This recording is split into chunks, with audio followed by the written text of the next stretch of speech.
kabutcher, papakitaan kayo ng technique namin ng pag-ball ng sausage o kaya pagtali-tali nito na hindi ginagamitan ng sinulid yan.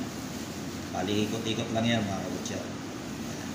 Kasi dinidisplay namin yan, lalagay sa tray na nakaganyan yung malapad na tray, kasi meron din kami small tray na puputol-putulin na single pieces.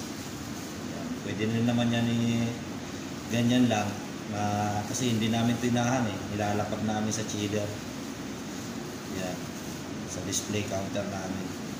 Papakita ko sa inyo yung resulta nito ng kabuuan na. Yan. Sana ay matutunan kayo. So umpisa mahirap magganito, sa tingin mo parang mabilis lang, pero pag kayo lang actual gumawa, medyo mahirap. Kaya pakita ko sa inyo yung resulta ng yan, yung tinali-tali ko. Yan. Sana may matutunan kayo.